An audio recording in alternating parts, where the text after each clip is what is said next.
وعلیکم السلام، آپ کیسے ہیں؟ حسن بھائی ٹھیک ہیں؟ اللہ تعالیٰ کا بڑا احسان ہے. Thank you sir. میں بیسیکلی پاکستان سے ہوں، ملتان سے. جی سر. میں پروفیشن چارٹرڈ اکاؤنٹنٹ ہوں، اور تھوڑا بہت کافی ٹائم سے آپ کو سن رہا ہوں. جی اللہ آپ کو اہل عزت. سنت اہل سنت سے تعلق رکھتے ہیں ہم. جی جی اور بچپن سے تو بہت مخالف تھے ان عقائد کے، اہل تشیع کے جتنے بھی عقائد ہیں سب چیزوں کے. صحیح. لیکن ہم ملتان میں ہیں تو گلی گلی میں امام بارگاہیں ہیں، ہمارے بہت سی دوست ہیں اہل تشیع، بہت اچھے ہیں. ان سے ماشاء بہت اللہ. ملنا جلنا ہے، باتیں بہت کچھ سیکھنے کا موقع ملا، کچھ انہیں سکھانے کا موقع ملا. صحیح. اچھا، میں تھوڑی سی آپ سے بات کرنا چاہوں گا جی جی کہ کیا آپ اس مائنڈ سیٹ کے ساتھ آتے ہیں کہ اگر کبھی آپ کو دلیل ملی تو آپ اس کو مانیں گے؟ بالکل.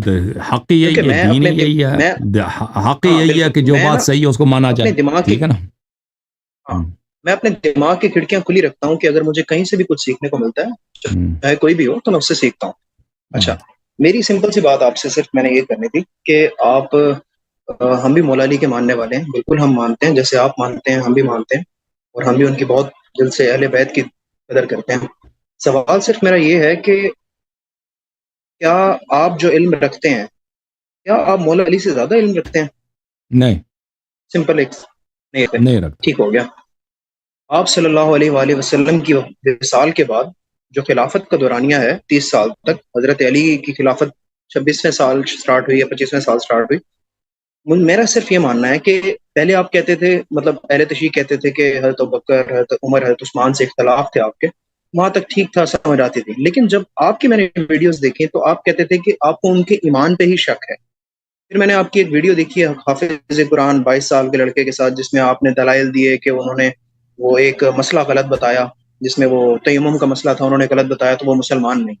میرا صرف ہم. سوال سمپل سا یہ ہے کہ مولا علی 26 سال تک کیسے برداشت کرتے رہے کہ نبی ہم. کریم صلی اللہ علیہ وآلہ وسلم کی جو جانشینی ہے وہ، مطلب خلافت ایک کافر کے ہاتھ میں ہے، نعوذ باللہ.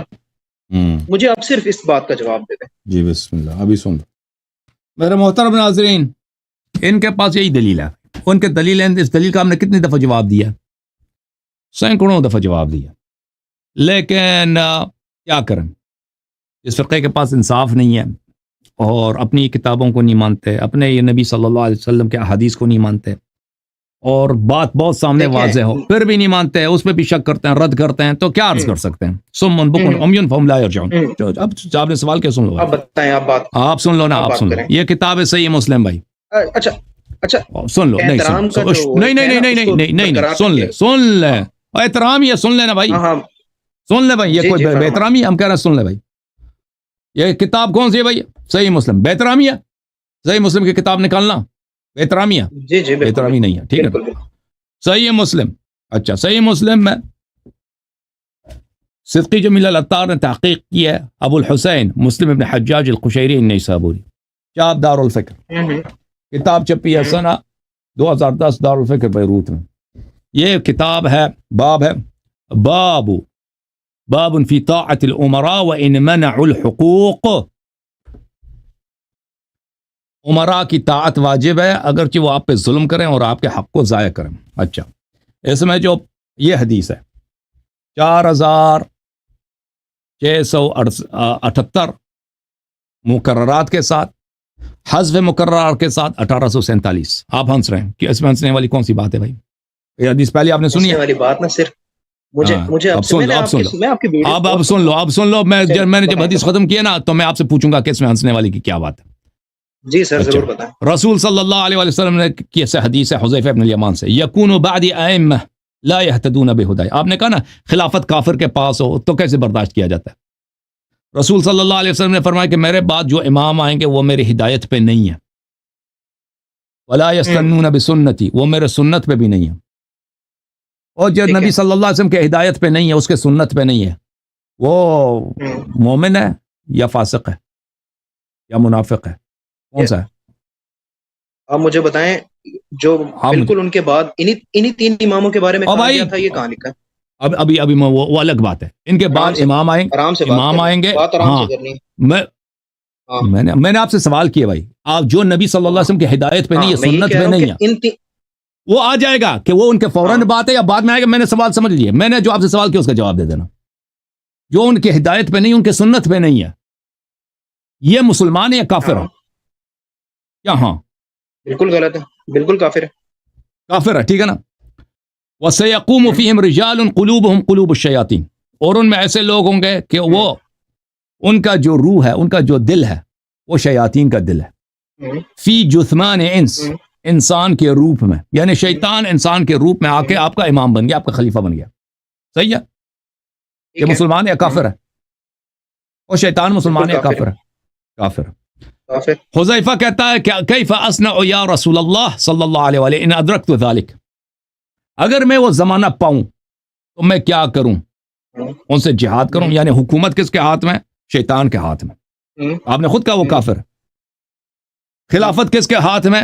کافر کے ہاتھ میں. میں کیا کروں؟ اچھا. تو نبی صلی اللہ علیہ وسلم نے کہا تسمع و تطیع للامیر, اسی امیر جو کافر ہے, فاسق, اس کی طاعت کرو, اس کی بات مان لو.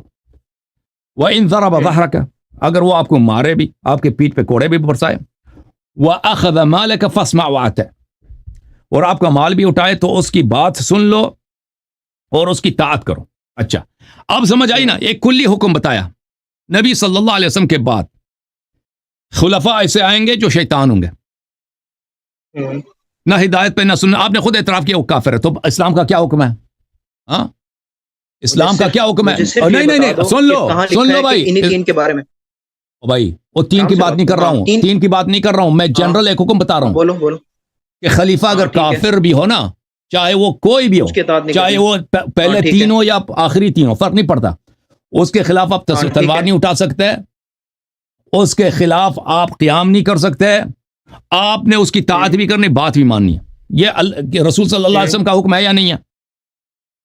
وہ حکم ہے یا نہیں ہے؟ یہ شیعہ کتاب ہے یا آپ لوگوں کا کتاب ہے؟ یار میں کہہ تو رہا, ٹھیک ہے, آگے بتائیں. تو پھر آپ کیوں سوال کرتے ہو کہ علی علیہ السلام نے کیوں صبر کیا ان کے خلافت پر؟ اگر وہ کافر نہیں, آپ نے کیوں سوال کیا بھائی؟ آپ کا سوال کتنا غلط ہے. ہمیں آپ کی عقل پہ ہنسنا چاہیے یا آپ ہم پہ ہنس رہے ہیں؟ اس حدیث پہ آپ ہنس رہتے ہیں نا. نہیں, اب سن لو سوال سن لو. نہیں سن لیں, پہلے سن لیں. جو غزوہ خندق کے موقع پر جب غزوہ خندق کے مولا علی علیہ السلام مسلمان ہیں یا کافر ہیں؟ اسی نبی کی امتی ہیں یا کوئی اور ان کا شریعت ہے؟ بالکل اسی نبی کی امتی ہیں. تو جب اسی نبی نے فرمایا ہے کہ خلیفہ کافر بھی ہو تم تلوار نہیں اٹھا سکتے, تو تم کیسے کہتے ہو کیوں تلوار نہیں اٹھایا ابو بکر کے خلاف؟ اب جواب دے دو. تم مجھے صرف یہ بتاؤ کہ کیا انہی کے بارے میں لکھے ہوئے تم کیسے کافر کہہ رہے ہو کہ وہ کافر ہیں؟ بھائی یہ الگ بات ہے کہ یہ انہی تین کی طرف اشارہ ہے یا اوروں کی طرف اشارہ ہے, ٹھیک ہے نا. خلیفہ جو بھی ہو, کافر بھی ہو, آپ کے مذہب میں, آپ کے دین میں اس کے خلاف تلوار نہیں اٹھا سکتے, اس کی طاعت واجب ہے. اچھا یہ بھی تو آپ کہتے ہیں مولا علی علیہ السلام نے کیوں تلوار نہیں اٹھایا؟ اور بھائی اسی شریعت کا پابند ہے نا. یہ بھی آپ صلی اللہ علیہ وسلم کہہ کے گئے تھے کہ بھائی ان کے دور حکومت میں تم چیف جسٹس بن جانا, قاضی بن جانا. حضرت عمر کے دور میں وہ کسی کتاب میں نہیں ہے, وہ کسی کتاب میں نہیں ہے کہ چیف جسٹس وہ بن گئے تھے. آپ دیکھیں, آپ نا باتوں میں گھمانا, مجھے پتا ہے آپ بہت اچھا گھماتے ہیں, لیکن آپ دلائل کی بات کریں. اب کہاں نہیں, یہ جو آپ بات کر رہے ہیں کہ کون سی کتاب میں نہیں ہے, پھر تم اچھا اب آپ کے سامنے پیش ہو گیا نا, اب یہ لاجواب ہو گئے. بھائی ایک شخص اگر شراب نہیں پیتا, آپ اس پہ اعتراض کر سکتے ہیں آپ شراب کیوں نہیں پیتے. ایک شخص اگر نماز پڑھتا ہے, آپ اعتراض کر سکتے ہیں اس پہ کہ آپ نماز کیوں پڑھتے ہیں. بھائی اعتراض ہوتا ہے یہ کہ آپ نماز کیوں پڑھتے ہیں؟ ہوتا ہے اعتراض, یہ نہیں ہوتا. یار آپ مجھے بتاؤ, کیا مولا علی بے شک جنگ نہیں کر سکتے, چھوڑ دو, میرے سوال کا جواب دینا بھائی. او بھائی بتا کے لا سکتے تھے کہ یار یہ تین او بھائی مجھے سن لو, میری بات سن لو, میری بات سن لو. ہاں بتاؤ, آپ مجھے بتاؤ نا, کیا اعتراض آپ کسی پہ کر سکتے ہیں کہ تم کیوں نماز پڑھتے ہو؟ بالکل نہیں کر سکتے. جو اعتراض کرے گا کہ کیوں تم نے نماز پڑھی, وہ خود کافر ہے کہ نہیں ہے؟ نہیں کرنا چاہیے, ٹھیک ہے. جو اعتراض کرتا ہے کہ تم شراب کیوں نہیں پیتے, مذمت کرے کہ تم کیوں شراب نہیں پیتے, وہ مسلمان ہے یا کافر ہے؟ مذمت کرنے والا غلط بات, مذمت کر, ہاں غلط بات ہے. نہیں, مسلمان ہے یا کافر ہے؟ کافر ہے کہہ دو. جو اگر شریعت کو مانتا ہے تو اعتراض کبھی نہیں کرے گا نا کہ تم شراب کیوں نہیں پیتے, ہے کہ نہیں بھائی؟ کرے گا بالکل. اگر وہ آپ پہ اعتراض کرتا ہے کہ تم نماز کیوں پڑھتے ہو, تو اس کا مطلب یہ وہ شریعت کو نہیں مان رہا نا, وہ کافر ہے. اگر یہ اعتراض اس کو غصہ اس بات پہ آ رہا ہے کہ بھائی آپ شراب کیوں نہیں پی رہے، تو اس کا مطلب یہی کہ وہ شریعت کو نہیں مان رہا، وہ کافر ہے نا، وہ ہے کہ نہیں بھائی؟ ہاں ٹھیک ہے، ہاں بولو ہاں، بولو۔ اسی لیے آپ کافر ہیں، اسی لیے آپ کافر ہیں، کیونکہ آپ اعتراض کر رہے ہیں کہ علی علیہ السلام نے تلوار کیوں نہیں اٹھایا؟ کیوں جب تیرے نبی کا حکم ہے کہ تلوار نہ اٹھاؤ، خلیفہ کافر بھی ہو، تو کہہ رہے کیوں تلوار نہیں اٹھایا نا؟ داڑھی تو آپ نے رکھی ہے مسلمانوں والی، لیکن نبی صلی اللہ علیہ وسلم کے حکم پہ تم اعتراض کرتے ہو۔ اب آتے ہیں آپ کے دوسرے سوال کی طرف۔ ابے مجھے یہ بتا، ہاں بولو۔ اب ٹھیک ہے نا، آپ کا کفر ثابت ہو گیا نا کہ تم نبی صلی اللہ علیہ وسلم کے حکم پہ اعتراض کر رہے ہو کہ وہ کیوں تلوار نہیں اٹھایا۔ ابو بکر اور عمر کا اسلام، ان کے پاس دلیل کوئی نہیں بچا کہ ان کے اسلام کی دلیل کیا ہے، کہتے ہیں علی علیہ السلام نے تلوار کیوں نہیں اٹھایا، یہی ہے نا، تو نبی کا حکم جب ہے۔ اچھا، اب آتے ہیں کہ یہ کس کی طرف اشارہ تھا؟ یہ جو نبی صلی اللہ علیہ وسلم نے فرمایا کہ یہ 3 خلفاء آ جائیں گے میرے بعد، یہ خلفاء آئیں گے میرے پاس جو شیطان ہے، میرے سنت میرے ہدایت پہ نہیں ہے۔ یہ کون تھے میرے عزیزوں؟ میں ثابت کروں گا ابھی کہ یہ ابو بکر عمر عثمان تھے، یہ میں ثابت کروں گا یہ ابو بکر عمر عثمان تھے۔ اس راوی کا نقل کرنے والا، اس حدیث کا نقل کرنے والا کون ہے؟ اس کا نقل کرنے والا ہے حذیفہ۔ کر دو گے نبی کریم صلی اللہ علیہ وسلم نے اپنی امت کو کنفیوز کرنے کے لیے ان کے نام نہیں بتائے، تم ثابت کر دو گے؟ وہ بالکل بتائے ہیں، لیکن تم لوگوں نے نقل نہیں کیا۔ ہاں بتاؤ نا، تم لوگوں نے نقل نہیں کیا نا، تمہارا تو احادیث فلٹر سے گزر چکا ہے۔ او یار تم بتا دو، تم بالکل سن لو بھائی، سن لو، ابھی آ جائے گا۔ اچھا، اس حدیث کا راوی کون تھا؟ حذیفہ ابن الیمان تھا۔ حذیفہ ابن الیمان سے رسول اللہ صلی اللہ علیہ وسلم نے فرمایا کہ میرے بعد یہ خلفاء ہوں گے کہ میرے ہدایت پہ نہیں ہے، میرے سنت پہ نہیں ہے، شیطان انسان کے روپ میں میرے بعد آ کے خلیفہ بنے گا۔ حذیفہ نے کہا کہ اگر میں وہ زمانہ پاؤں تو کیا کروں یا رسول اللہ صلی اللہ علیہ وسلم؟ رسول اللہ صلی اللہ علیہ وسلم نے فرمایا اسی خلیفے کی اطاعت کرو، ٹھیک ہے نا؟ یہ سے مراد یہ واضح ہے، اشارہ کس کی طرف ہے؟ ابو بکر عمر عثمان کی طرف ہے۔ اس کے کئی دلائل ہیں۔ دلیل نمبر ایک حذیفہ کی وفات کب ہوئی ہے؟ یہ کتاب ہے الطبقات الکبریٰ لابن سعد المجلد السادس، چاپ دار صادر بیروت، صفحہ نمبر 15۔ حذیفہ ابن الیمان وتوفی بالمدائن سنۃ 36۔ کتاب کس کی ہے؟ عمر ابن سعد کی کتاب ہے، محمد ابن سعد البصری کی کتاب ہے، طبقات الکبریٰ جماعت عمریہ کی کتاب ہے، بہت مشہور معروف ہے، بخاری سے بھی زیادہ پرانا کتاب ہے، حدیث کی کتاب ہے۔ حذیفہ ابن الیمان وتوفی بالمدائن سنۃ 36 وقد كان جاء نعي عثمان بها۔ عثمان کے مرتے وقت مدائن میں یہ رہتے تھے۔ حذیفہ ابن الیمان کی وفات کب ہوئی ہے؟ سنہ 36 میں۔ ادھر سے عثمان کے قتل کی خبر آئی ہے، ادھر سے یہ مر گیا۔ اچھا، اس نے کس کا زمانہ پایا؟ ابو بکر عمر عثمان کا زمانہ پایا۔ یہ اکمال و تہذیب الکمال فی اسماء الرجال المجلد الرابع طبع الفاروق الحدیث للطباعة والنشر۔ اس کتاب میں ملاحظہ فرمائیے میرے محترم ناظرین، یہ صفحہ نمبر 16 ہے، یہ حذیفہ ابن الیمان ہے، اس کا زندگی نامہ ہے کہ یہ اس کی وفات سنہ 35 کو ہوئی ہے۔ وقیل توفی قبل عثمان، سنہ 35 میں بعض لوگوں نے کہا عثمان سے بھی پہلے مر گیا، یہ ٹھیک ہے نا، عثمان سے بھی پہلے مر گیا۔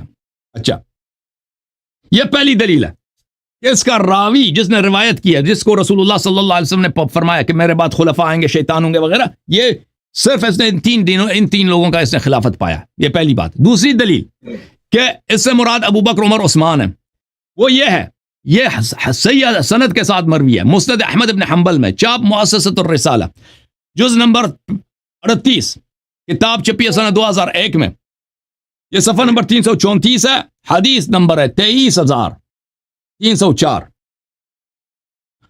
اس حدیث کے ذیل میں محقق جو ایک کٹر وہابی شعیب الارناؤت کا اسناد صحیح علی شرط شیخین، اس کی سند صحیح ہے کس کی شرط پہ؟ شیخین کی شرط پہ۔ اچھا، حدیث کیا ہے؟ حذیفہ نے کہا ذکر الدجال عند رسول اللہ صلی اللہ علیہ وآلہ وسلم، دجال کا ذکر ہوا رسول پاک صلی اللہ علیہ وسلم کے پاس۔ دجال آپ کو پتہ نا آخری زمانے میں آئے گا، الوہیت کا ادعا کرے گا، لوگوں کو کافر بنائے گا، پتہ ہے نا دجال، اور لوگ ایمان بھی لائیں گے، تصدیق بھی کریں گے بہت سارے لوگ۔ اچھا، دجال کا ذکر ہوا رسالت پناہ صلی اللہ علیہ وسلم کے پاس، فرمایا لَأَنَا لِفِتْنَةِ بَعْضِكُمْ أَخْوَفُ عِنْدِي مِنْ فِتْنَةِ الدَّجَّالِ۔ رسول اللہ صلی اللہ علیہ وسلم نے فرمایا بعض آپ میں سے صاحب فتنہ ایسے ہیں کہ ان کا فتنہ دجال کے فتنے سے میرے نزدیک زیادہ خوفناک تر ہیں۔ سمجھ میں آئی نا؟ آپ میں سے ایسے حضرات ہیں کہ ان کے فتنہ میرے پاس دجال کے فتنے سے بھی زیادہ بھیانک ہے۔ یہ ایک حدیث۔ اچھا تو صحابہ میں ایسے افراد ہیں کہ دجال کے بھی وہ باپ ہیں. اب سن لو ابھی. ہاں بولو. پھر مسند احمد جلد نمبر 35 میں چاپ الرسالہ سنہ 1999 میں چھپی ہے. ہاں ہنس لو بھی لوگ آپ پہ ہنس رہے ہیں. ابو ذر سے روایت ہے کنت امشی مع رسول اللہ صلی اللہ علیہ وآلہ وسلم, میں رسول پاک صلی اللہ علیہ وآلہ وسلم کے ساتھ جا رہا تھا. لغیر الدجال اخوفنی علی امتی, فرمایا کہ میں دجال سے زیادہ غیر دجال سے اپنے امت پہ ڈرتا ہوں. پتہ ہے آپ کو دجال سے زیادہ غیر دجال ایسے افراد ہیں وہ زیادہ خوفناک ہیں, زیادہ ان کا فتنہ عظیم ہے. قالها ثلاثا, 3 دفعہ انہوں نے دہرایا کہ غیر دجال کا فتنہ دجال سے بھی بڑا ہے.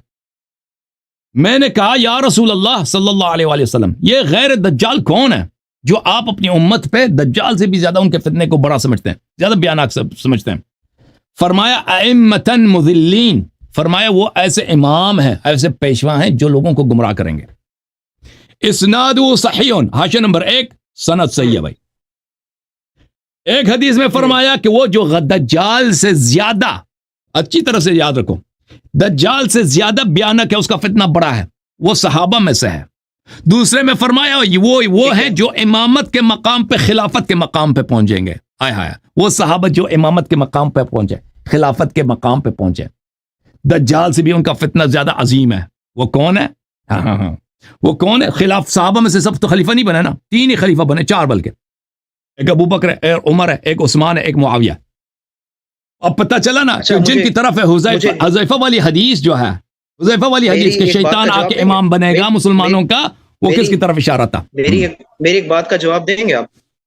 مجھے یہ بتائیں, جو کتابیں آپ نے کھولی ہیں, اگر انہی کتابوں میں کسی حدیث میں انہی صحابہ کی فضیلت بیان کی گئی ہوگی تو کیا آپ اس کو بھی مانیں گے؟ آپ پھر انہی راویوں کو کہتے ہیں کہ یہ راوی بھی ٹھیک نہیں ہے. یہ حدیثیں آپ نے نکالی ہیں, لیکن انہی راویوں کی جو فضیلت والی حدیث ہوں گی آپ کہیں گے کہ یہ ٹھیک نہیں ہے. وہ سن لو, اس کی وجہ کیا ہے؟ کیونکہ اس کی وجہ یہ ہے کہ آپ کا ایک امام گزرا ہے, اس کا نام ہے معاویہ صاحب. معاویہ صاحب کی تاریخ میں آپ کے اپنی کتابوں سے دکھا دیتا ہوں. یہ کتاب ہے شرح نہج البلاغہ لابن ابی الحدید المعتزلی. یہ بہت بڑا مؤرخ ہے آپ لوگوں کا, شرح نہج البلاغہ لابن ابی الحدید المعتزلی, جلد نمبر 11. عیسیٰ البابی الحلبی نے مصر میں اس کو چھاپا, سن 1965 میں چھپی ہے یہ کتاب. اچھا, یہاں پر صفحہ نمبر 44 میں وہ روایت کرتے ہیں وقد روى ابو الحسن علی ابن محمد ابن ابی السیف فی المدائنی صاحب کتاب الاحداث. یہ ابو الحسن المدائنی, یہ بخاری, مسلم, احمد ابن حنبل, ان لوگوں سے بہت پرانا ہے, اور یہ ایک بہت بڑا محدث گزرا ہے, بہت بڑا مؤرخ گزرا ہے. اس کی کتابوں کی فہرست بہت طویل ہے, بہت بڑا عالم گزرا ہے, اور اکثر جو مثلا یہ اکابر ہیں ان کی کتابوں سے نقل کرتے ہیں. یہ شیعہ نہیں, غیر شیعہ. روایت نقل کرتا ہے کتب معاویہ نسخۃ واحدۃ الی عمالہ بعد عام الجماعہ. معاویہ نے صلح امام حسن علیہ السلام کے بعد ایک خط لکھا, ایک کمان لکھا, ایک فرمان لکھا اپنے تمام گورنروں کو, ان برئت الذمہ ممن روى شیئا من فضل ابی تراب و اہل بیتہ. کیونکہ وہ سمجھتا تھا ابو تراب کا جو لقب ہے یہ گالی ہے, یہ سمجھتا تھا بیوقوف. کہتا اس نے خط لکھا کہ جو بھی شخص ابو تراب یعنی علی ابن ابی طالب علیہ السلام امیر المؤمنین علیہ السلام کی فضیلت میں یا ان کے اہل بیت کی فضیلت میں کوئی حدیث نقل کرے تو اس کی ایسی کی تیسی, اس کا خون بھی مباح ہے, اس کا جان و مال بھی حدر ہے, ٹھیک ہے نا, اس کی کوئی پروٹیکشن نہیں ہے. اچھا, فقامت الخطباء فی کل کورۃ وعلی کل منبر یلعنون علیا ویبرؤون منہ ویقعون فیہ وفی اہل بیتہ. اس کا نتیجہ یہ ہوا کہ خطبہ جتنے شہر تھے, جتنے گاؤں تھے, جتنے قبائل تھے, جو لوگ نماز جمعہ میں خطبہ دیتے تھے ویسے تقریر کرنی ہوتی تھی تو وہ کیا کرتے تھے, لعنت کرتے تھے امیر المؤمنین علی علیہ السلام کو اور ان کے اہل بیت کو اور ان کے شیعوں کو لعنت کرتے تھے. وَكَانَ أَشَدَّ النَّاسِ بَلَاءً حِينَئِذٍ أَهْلُ الْكُوفَةِ. اور اس دن سب سے زیادہ کس پہ سختی تھی؟ اہل کوفہ پر. لِكَثْرَةِ مَنْ بِهَا مِنْ شِيعَةِ عَلِيٍّ عَلَيْهِ السلام, کیونکہ وہاں پہ شیعہ بہت تھے. فَاسْتَعْمَلَ عَلَيْهِمْ زِيَادُ بْنُ سُمَيَّةَ وَضَمَّ إِلَيْهِ الْبَصْرَةَ.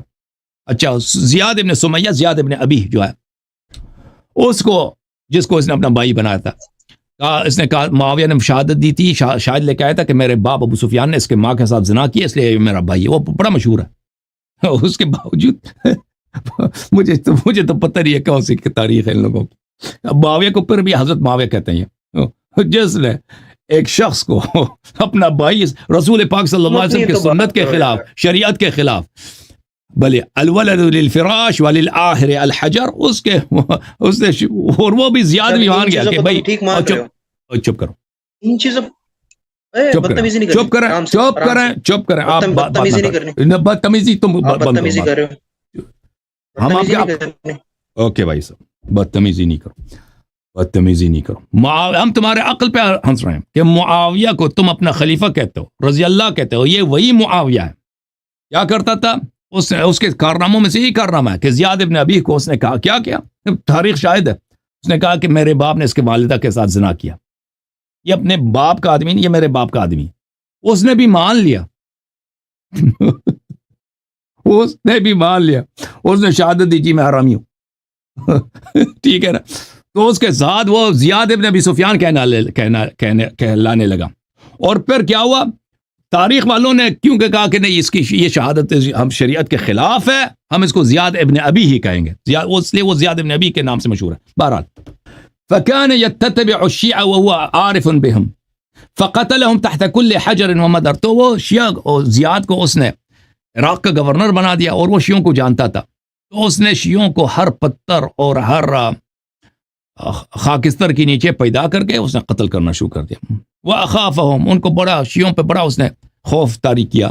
وَقَطَعَ الْأَيْدِيَ وَالْأَرْجُلَ وَسَمَلَ الْعُيُونَ، شیعوں کے ہاتھ کاٹتے تھے، شیعوں کے پیر کاٹتے تھے اور شیعوں کے آنکھوں میں کھیل ڈالتے تھے، اندھا کرتے تھے اس طرح۔ وَصَلَبَهُمْ عَلَى جُذُوعِ النَّخْلِ، جو امیر المومنین علیہ السلام کا مخلص ہوتا تھا، شیعہ ہوتا تھا اور محبت کرتا تھا، اس کو پھانسی پہ چڑھاتا تھا، درختوں پہ سے لٹکاتے تھے۔ وَطَرَدَهُمْ وَشَرَّدَهُمْ عَنِ الْعِرَاقِ، ان کو عراق سے بالکل صفایا کر دی شیعوں کے اس نے۔ فَلَمْ يَبْقَ بِهَا مِنْهُمْ معروف منهم، شیعہ میں عراق میں شیعہ نہیں بچا، شیعہ سب قتل ہو گئے۔ وَكَتَبَ مُعَاوِيَةُ إِلَى عُمَّالِهِ فِي جَمِيعِ الْآفَاقِ، پھر معاویہ نے اپنے گورنروں کو سب ملکوں میں، سب علاقوں میں اس نے پیغام بھیجا، فرمان بھیجا، أَلَا أَلَّا يُجِيزُ لِأَحَدٍ مِّن شِيعَةِ عَلِيٍّ وَأَهْلِ بَيْتِهِ شَهَادَةً، اس نے کہا کہ کسی بھی کورٹ میں کسی بھی شیعہ کا اور اہل بیت علیہ السلام کی شیعہ کا شہادت قبول نہیں ہے، شہادت ان کا کسی کورٹ میں قبول نہ ہو۔ وَكَتَبَ إِلَيْهِمْ أن أنظروا من قبلكم من شيعة عثمان ومحبيه وأهل ولايته والذين يروون فضائله ومناقبه فادنوا مجالسهم وقربوهم وأكرموهم، گورنروں کو یہ خط بھیجا کہ تم دیکھو کہ آپ کے علاقے میں عثمان کے پیروکار کون ہیں، کون لوگ عثمان کی فضیلت میں حدیث نقل کرتے ہیں، ان کو مقام دے دو، ان کو اپنے قریب لاؤ، ان کو دربار میں اچھے تنخواہیں دے دو، ان کا اس طرح عزت کرو۔ وَاكْتُبُوا لِي بِكُلِّ مَا يَرْوِي كُلُّ رَجُلٍ مِّنْهُمْ وَاسْمِهِ وَاسْمِ أَبِيهِ وَعَشِيرَتِهِ، تو اور جو بھی عثمان کی فضیلت میں کوئی حدیث نقل کرے تو اس کا نام مجھے بھیج دینا، اس کا کس قبیلے کا آدمی ہے، کس کا بیٹا ہے، پھر میں اس کے لیے میں مزید انعام جو ہے میں دمشق شام سے بھیج دوں گا۔ فَفَعَلُوا ذَلِكَ، تو یہ گورنروں نے یہی کیا، تو اس کا نتیجہ کیا ہوا، حَتَّى أَكْثَرُوا فِي فَضَائِلِ عُثْمَانَ وَمَنَاقِبِهِ، عثمان کے بڑے فضائل بن گئے جی کسی بھی حرامی کو اس کو دربار میں کام ہے، دربار میں سے اس نے پیسے لینے، اس نے فضیلت نقل کرنی عثمان کی، تو اس طرح جھوٹے احادیث بڑھ گئے دنیا میں عثمان کی فضیلت میں۔ لما كان يبعثه اليهم معاویہ من الصلاة والكساء والحباء والقطاع، کیونکہ اب معاویہ کیا کرتا تھا، اچھے کپڑے دیتا تھا، سونے کے سکے دیتا تھا، باغات عطا کرتا تھا جو عثمان کی فضیلت میں حدیث نقل کرے۔ بھلے وَيُفِيدُهُ فِي الْعَرَبِ مِنْهُمْ وَالْمَوَالِ، کوئی عرب ہے کوئی غیر عرب ہے، پرواہ نہیں عثمان کو، جو عثمان کے معاویہ کو کوئی پرواہ نہیں، عثمان کی فضیلت میں حدیث نقل کرے اس کو پیسے دیتے تھے، باغات دیتے، جائیداد دیتا تھا، تو اس کے فضائل بڑے بن گئے۔ فَكَثُرَ ذَلِكَ فِي كُلِّ مِصْرٍ وَتَنَافَسُوا فِي الْمَنَازِلِ وَالدُّنْيَا، تو یہ ہر شہر میں عثمان کی فضیلت بہت بڑھ گئی، عثمان ایسا ہے، عثمان ویسا ہے، ذوالنورین ہے، پتہ نہیں کیا کیا۔ اچھا تو لوگ کس لیے کہ لوگ دنیائی منازل مانگتے تھے، دنیا میں پیسے چاہیے تھا لوگوں کو، فليس يجيء أحد مردود من الناس عاملا من عمال معاوية فيروي في عثمان فضيلة أو منقبة إلا كتب اسمه وقربه وشفعه. تو عثمان کے کسی گورنر کے پاس کوئی بھی شخص جاتا، اگر وہ ایک حدیث نقل کرتا نا عثمان کی فضیلت میں، معاویہ کے کسی گورنر کے پاس جاتا، عثمان کی فضیلت میں حدیث نقل کرتا، اس کا نام لکھ لیتا لسٹ میں، اس کو بڑا منزلت دیتے تھے، اس کی عزت کرتے تھے، اس کو جائیداد وغیرہ دیتے تھے. فلبثوا بذلك حینا، یہ بہت سال اسی طرح گزرتے رہے، کچھ سال اس عرصے گزر، کیونکہ معاویہ کی خلافت جو ہے 20 سال ہے، ٹھیک ہے نا، بہت سال اسی طرح گزرا. ثم كتب الى عماله ان الحديث في عثمان قد كثر وفشى في كل مصر وفي كل وجه وناحيه. پھر عثمان نے، معاویہ نے خط لکھا بھائی گورنروں کو، بس کرو، بس یہ عثمان کی فضائل بہت بڑھ گئے ہیں بھائی، اب ہم مزید عثمان کی فضائل نہیں چاہیے ہمیں، یہ ہر شہر میں اس کے بڑے فضائل نقل ہوتے ہیں. فإذا جاءكم كتابي هذا فادعوا الناس إلى الرواية في فضائل الصحابة والخلفاء الأولين. اب میری جو خط آپ کو پہنچے، اب آپ نے حدیث نقل کرنی ہے صحابہ کی فضیلت میں اور پہلے جو 2 خلیفہ ان کی فضیلت میں. ولا تتركوا خبرا يرويه احد من المسلمين في ابي تراب الا وتاتوني بمناقض له في الصحابه. پھر اس نے حکم یہ دیا معاویہ نے کہ جو بھی فضیلت علی علیہ السلام کے لیے نقل کی جاتی ہے مسلمانوں میں، حدیث کا کوئی ہے، اس کے مقابل میں صحابہ کے لیے اسی طرح کی حدیث بنا کے لے کے آؤ، اسی طرح کی حدیث روایت کروا لو میرے لیے، صحابہ کے لیے. فإن هذا احب الی واقر لعینی، یہ مجھے عثمان کے فضیلت سے یہ مجھے زیادہ پسند ہے. جو علی علیہ السلام کے جو فضائل ہیں اس کے مقابلے میں صحابہ کے لیے فضائل تم بناتے جاؤ، لوگوں سے بنوا دو.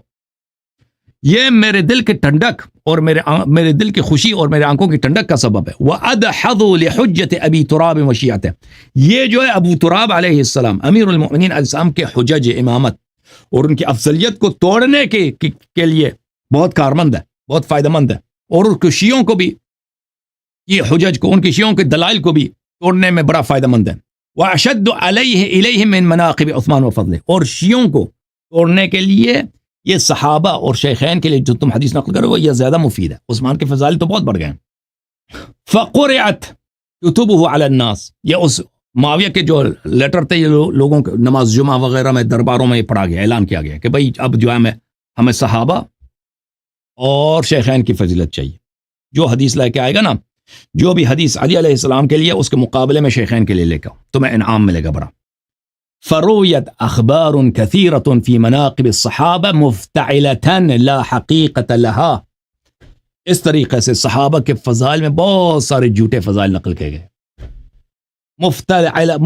مفتعلہ یعنی جھوٹی، بناوٹی، اس کی کوئی حقیقت نہیں ہے. کس کی مدد سے، کس کی وجہ سے؟ معاویہ کی وجہ سے، معاویہ کے دور حکومت. وجد الناس في رواية ما يجي هذا المجرى حتى أشادوا بذكر ذلك على المنابر، اور لوگوں نے بڑی محنت کی ہے اس معاملے میں کہ شیخین اور صحابہ کے فضائل نقل کیے جائیں، بنائے جائیں، اور منابر پہ اس کے ذکر کیے گئے، منبروں پہ پڑھے جاتے تھے اس طرح حدیث. وَأُلْقِيَ إِلَى مُعَلِّمِي الْكَتَاتِيب، اور جو بچوں کو پڑھانے والے لوگ ہوتے ہیں ان کو سکھایا جاتا ہے کہ تم یہ حدیث نقل کرو. فَعَلَّمُوا صِبْيَانَهُمْ وَغِلْمَانَهُمْ مَعَ ذَلِكَ الْكَثِيرِ الْوَاسِعِ، اور اپنے بچوں کو لوگ یاد کراتے تھے مساجد میں، مدارس میں، کہ یہ احادیث تم حفظ کرو. حتی رووہ وتعلموہ کما یتعلمون القرآن، اسی طرح یہ احادیث یہ ذکر کرتے تھے، پڑھتے تھے جیسے قرآن کی حفظ کرتے تھے. معاویہ کے زمانے میں، یزید کے زمانے میں اسی طرح یہ احادیث حفظ ہوتا تھا. وحتی علموہ بناتہم ونساءہم وخدمہم وحشمہم، اپنے لڑکیوں کو، اپنے عورتوں کو، اپنے خدام، اپنے نوکروں کو یہ احادیث حفظ کراتے تھے لوگ. ابو بکر، عمر، عثمان، صحابہ کے فضائل سب جھوٹ، سب جھوٹ. فَلَبِثُوا بِذَلِكَ، اسی طرح چلتا گیا. تو یہ حدیث نقل آپ کی کتابوں میں خود آپ کے اتنے بڑے محدث ابو الحسن المدائنی نے خود نقل کیا، اور اس کا نتیجہ کیا ہوا؟ ابو الحسن المدائنی فرماتے ہیں فَظَهَرَ حَدِيثٌ كَثِيرٌ موضوع وبہتان منتشر. اس کا نتیجہ یہ ہوا کہ بہت زیادہ احادیث، سب بہتان، سب جھوٹ، سب موضوع، سب بناوٹی نشر ہو گئے لوگوں میں. وَمَضَى عَلَى ذَلِكَ الْفُقَهَاءُ وَالْقُضَاةُ وَالْوُلَاةُ، صدیاں گزر گئی بھئی. پر بنی امیہ کی حکومت 130 میں ختم ہو گئے، پر بنی عباس پھر کسی کو نہیں پتا چلا کہ یہ تو معاویہ کے زمانے میں بناوٹی احادیث بن گئی ہیں. تو فقہا نے یہ احادیث سیکھے، قضات نے سیکھی، گورنروں نے یہ احادیث سیکھے، نئے نئے نسلیں آ گئی، ان کو کیا پتہ کہ یہ احادیث جھوٹے ہیں، وہ اس احادیث کو صحیح مان رہے تھے. بھلے وَكَانَ أَعْظَمَ النَّاسِ فِي ذَلِكَ بَلْيَةً الْقُرَّاءُ الْمُرَاؤُونَ. اس معاملے میں سب سے بڑی جو غداری ہے کس کی ہے؟ علماء کی ہے. جو علماء جو قراء بولتے تھے اس زمانے میں علماء کو، علماء جو اہل ریات ہے، ریاکار علماء. والمستضعفون الذين يظهرون الخشوع والنسك فيفتعلون الاحاديث. اور وہ لوگ جن کا علم کم ہے لیکن وہ کیا کرتے تھے؟ عبادت بہت کرتے تھے، ریا کی وجہ سے عبادت کرتے تھے. مثلا نمازیں بہت پڑھ رہے ہیں، تراویح وغیرہ پڑھ رہا ہے بندہ، ٹھیک ہے نا، تو اور لیکن وہ جھوٹی احادیث بناتے ہیں، جھوٹی احادیث بنا رہے تھے. لِيَحْظَوْا بِذَلِكَ عِنْدَ وِلَاتِهِمْ، تاکہ یہ اپنے گورنروں کے پاس، معاویہ کے دربار میں، بنی امیہ کے پاس ان کا مقام بن جائے. وَيُقَرَّبُوا مَجَالِسَهُمْ، اپنے ان کے مجالس میں ان کو قریب کرتے. وَيُصِيبُوا بِهِ أَمْوَالَ وَالضِّيَاعَ وَالْمَنَازِلِ، تاکہ ان کو باغات ملے، ان کو کیا ملے؟